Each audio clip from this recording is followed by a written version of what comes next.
So let's talk about some Space Marine Gravis armoured tank hunters, with an overview of Eradicators now they've arguably got even better.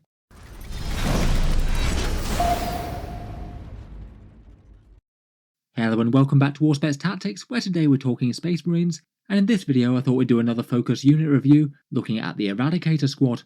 Throughout 9th edition these guys have had a fairly good time of it, serious anti-tank damage and perhaps some of the best in the game when the Space Marine Codex dropped, and even with their points adjustment they were still pretty awesome throughout the rest of the edition as well. In the video we'll talk through their unit profile and wargear options, how much damage output you might expect out of a unit of them, any obvious buffs and synergies, and how I'd think about fielding them in-game. First up, the Eradicator squad is dedicated anti-armour with melta rifles and gravis armour, a tanky and indomitable Space Marine unit that can be tasked to bring down the biggest war machines and structures that the opponent can bring to bear.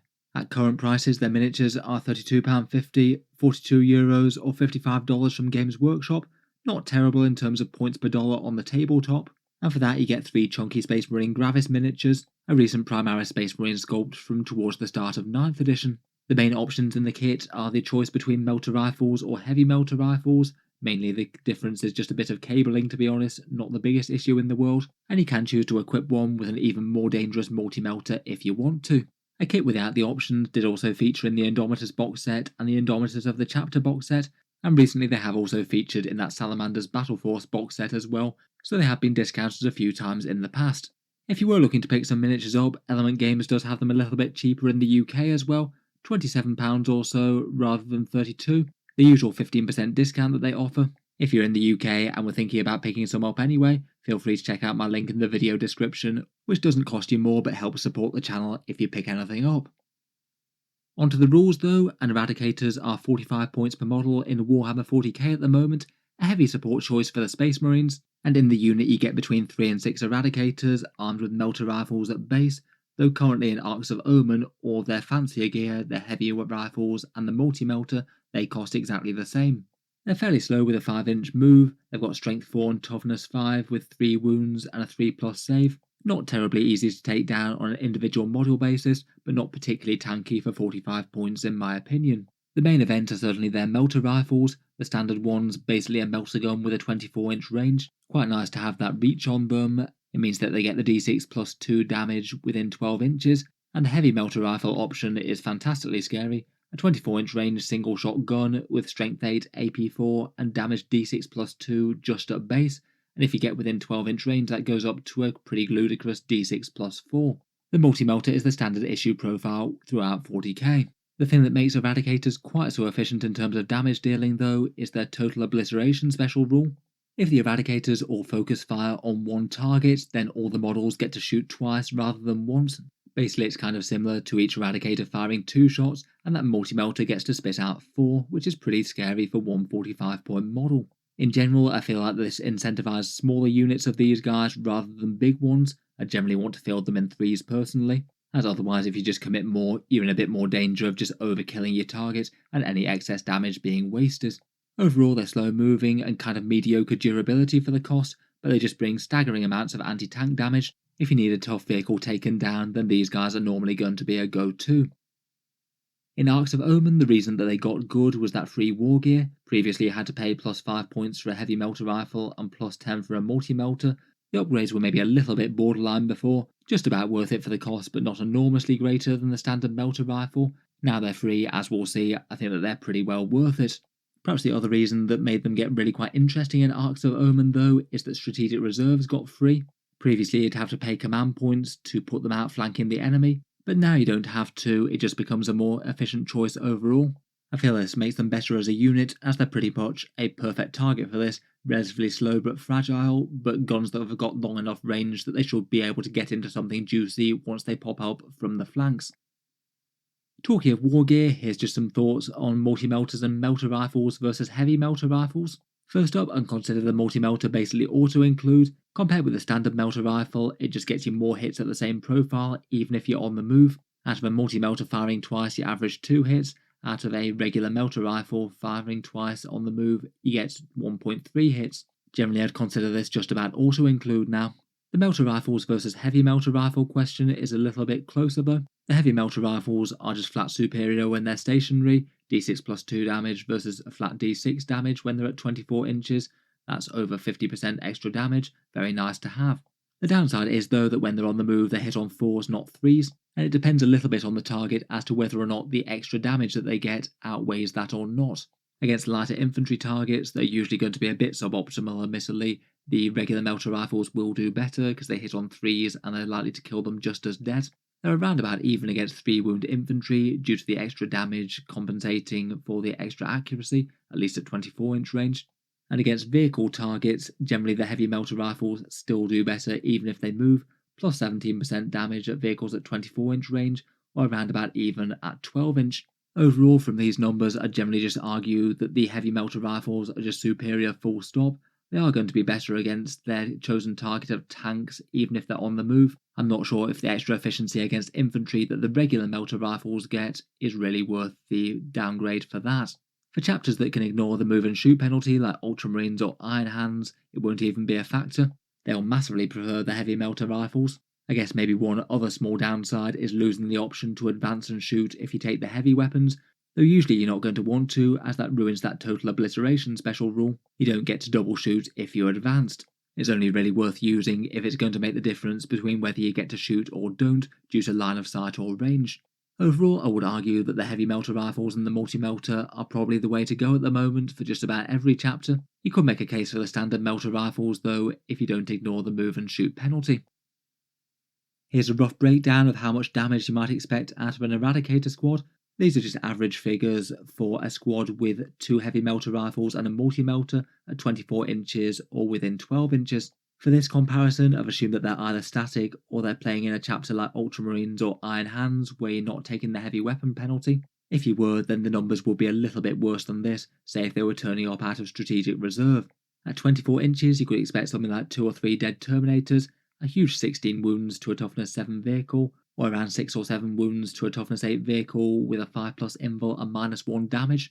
Obviously all of these numbers are very swingy depending on how many wounds actually break the saves. Each one that does is going to be absolutely big and will be quite swingy with the d6 damage. Within 12 inches the numbers get even better, an average of 22 wounds to a toughness 7 vehicle, or 10 to a toughness 8 vehicle with the invul and the damage debuff. Overall, if you can get them line of sight and range on a threatening enemy vehicle, they've got a reasonable chance of earning back any points that you paid for them in a single volley, but they aren't going to kill more than a few infantry models a turn.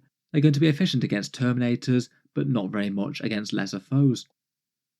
Moving on to some potential buffs and synergies for the Eradicators, I'd say first up the main decision is how you're going to try and deliver them into battle and get that melta to work on the enemy's heavies. I feel like against a lot of armies, perhaps Strategic Reserve might be one of the best fits.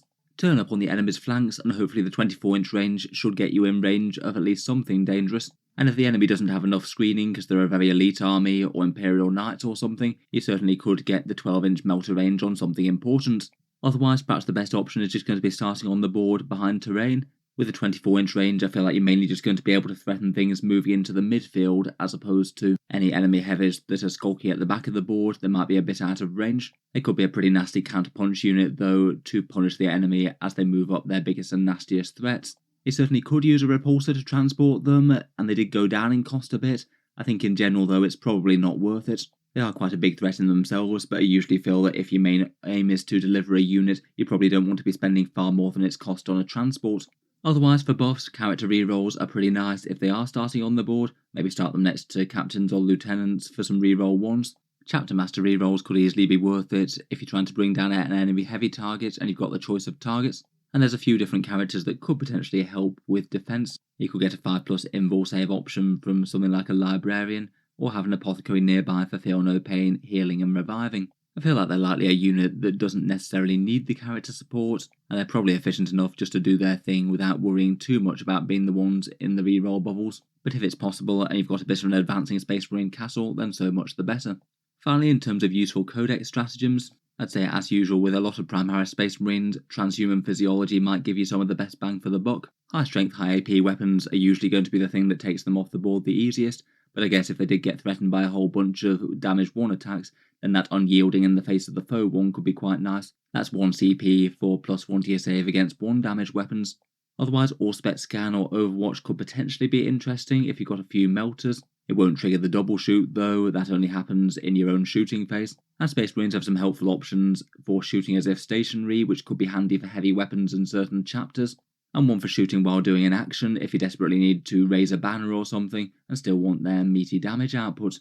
In general, I consider Transhuman perhaps the most efficient of them though.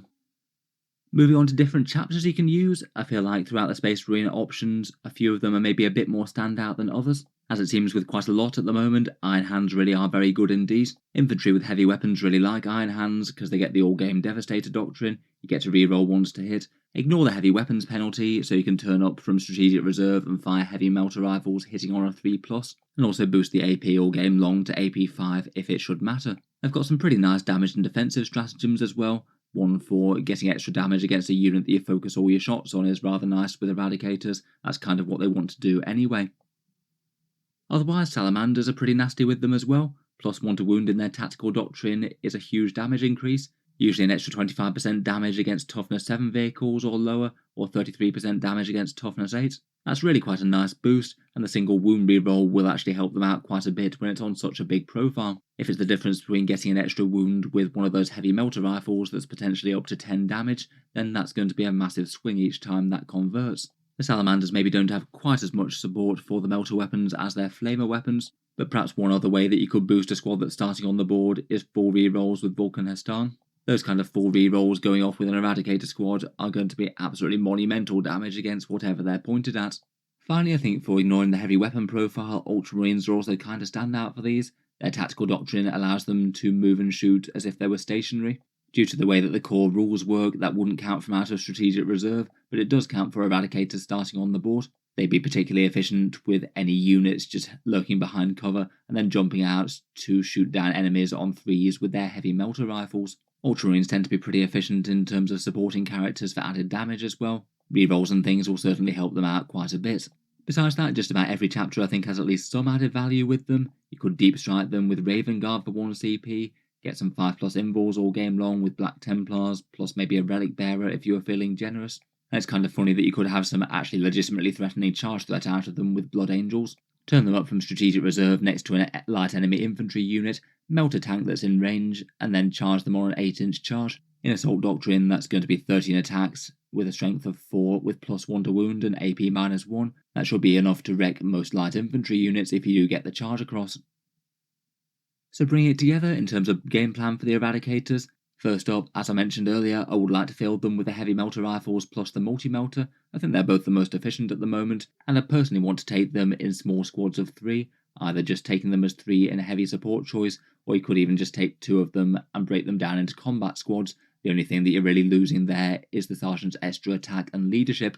Within a list, I'd be tempted not to go too heavy on them. I'd say that somewhere between 1 and 3 squads of 3 is probably the sweet spot.